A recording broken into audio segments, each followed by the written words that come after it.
Hello and welcome to DD with PG. It is foggy, foggy, and it's not really smart fog either. It's dense. Oh, I'm sorry. The other meaning of dense means thick. So it's thick, but it's not so thick that you can't see right in front of you. So it's pretty safe driving wise and so forth. As long as people don't have their brakes on, you're good. All right. I hope your day's going well so far, and the Lord is blessing you in some mighty ways as He has blessed me and woken me up and given me air in my lungs to breathe. And yeah, here we have another day to serve Him. So in serving Him, what I'm going to speak on today is along the lines that we've been going in Exodus chapter 31. Chapter 31 of Exodus, which was for yesterday's reading. And here's what it says. All right. Verse 15 of chapter 31, for 6 days you work your work. Let's go. Let's try that again. For 6 days work may be done, but on the seventh day there is a Sabbath of complete rest, holy to the Lord. Whoever does any work on the Sabbath shall surely be put to death. Ooh. 16, so the sons of Israel shall observe the Sabbath to celebrate the Sabbath through their generation as a perpetual covenant. It is a sign between me and the sons of Israel forever. For in 6 days the Lord made heaven and earth, but on the seventh day He ceased and was refreshed. Now, we see this given to us and saying, wow, for 6 days work may be done. All right. So for 6 days you can work. And if anybody's having you work 7 days and so forth, that's too much. But what he says here is that for 6 days you may do work. But then on the seventh day, there is a Sabbath, it says, of complete rest. Now, there was a definition of work. And the definition of work, if you look in the science aspect of work, it was a push or pull on something. If you had to push something or pull something. So when I had somebody stand up, I said, oh, you just pushed yourself up. So you did some work. And then I'd have them push their chair out or pull their chair out, push their chair back in. And I said, now you're doing work. That's the definition of work, is that you're doing something physical. And so I guess it's work to get out of bed. It's work to go make dinner. It's there's all those things. So that's how rigid it became, is that you couldn't do anything. If you were to have a meal, you were going to have a meal that was made the night before.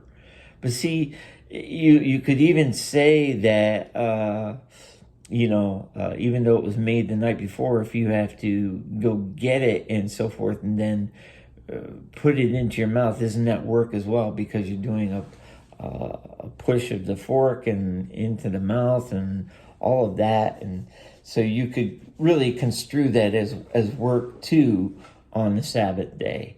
If you're walking, you're pushing yourself forward. So, it's gets a bit ridiculous. Really, that the whole day of rest, of complete rest, is the rest from the work of daily labor. And it was to be a time of reverence to God. And God was gifting us with that day of rest. He was. That was His intent, is to say, look, Yeah, I did have everything created within 6 days, and on the seventh day I rested. He didn't do any work. So God really provided a day for all of us so that in our labors we can labor for a period of time, and the period of time here is within 6 days. And we have a 5 day work week. Some have 4 day work week.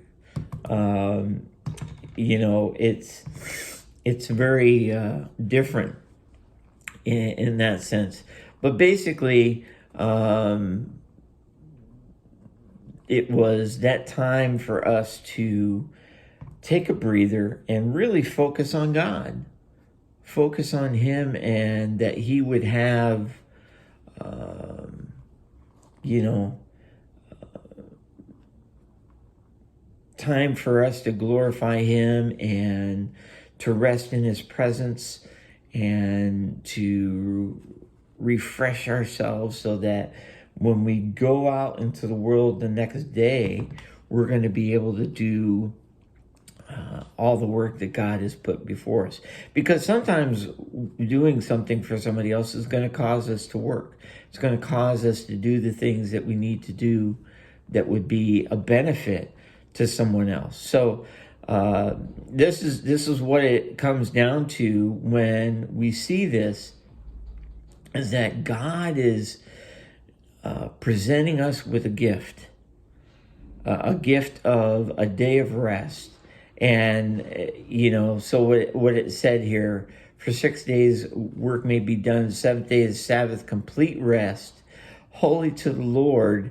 And then he gives a warning. He says, whoever does any work on the Sabbath day shall surely be put to death. So you were supposed to be stoned to death if you were found working on the Shabbat, the Sabbath. And oh my goodness, how difficult that would have been. But it was supposed to be a day of reverence day for God.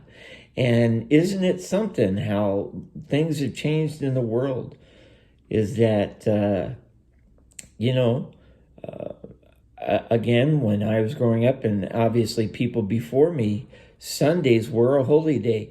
They were a day that was set aside for rest, and there were not people working on Sundays.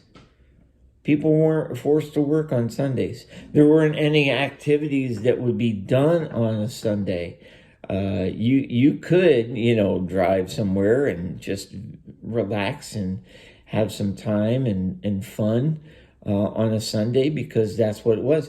And, in essence, it was the day filled with giving reverence to God by going to church that morning and in enjoying the service and or going to Sunday school and or both. And that's what it was all for. And then you went home and you had your Sunday just relaxation day. It was to basically just enjoy the day together as a family, and that was it. And yeah, you saw the gradual change, the gradual shift in everything where, okay, all right, supermarkets started open on Sundays, but they wouldn't open until afternoon. And that was, again, to give everybody time to go to church. But nowadays, we don't have that. Everything's just going and running just as normal on a Sunday. With the exception, I think, of Hobby Lobby or Chick-fil-A, one of those, or both of them, closed on Sunday. Which, when you think about it, that's what God was saying here. But we're not under that law anymore, are we? But this is what the importance of what was happening here is that God wanted us to have a day of rest. You know, you labor through the week and everything else, but then you are going to have a day where you should rest. That's just plain and simple, the way it should be. So, my friends, let us always remember that this is why it was instituted, that God was giving us a gift. And he did want us to reserve a day to be able to be refreshed, and in doing so, keep it holy in reverence to God the Father, and praising him that's what it would be. Thankful to God for a day that we could recuperate. How about that? And that's what Sundays still are for me in many respects.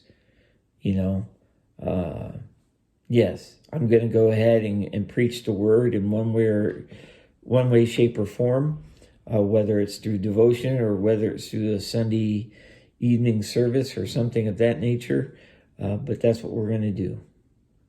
And yeah, everybody deserves it. That's why God instituted it. So, Father, Almighty God, we thank you for who you are and how you went about and spoke things into existence and did your work each day, giving us something new and something different that was a part of the earth. And after 6 days of doing all this work and all of this construction and so forth and development, after that 6th day, you were done. It was finished. And you took the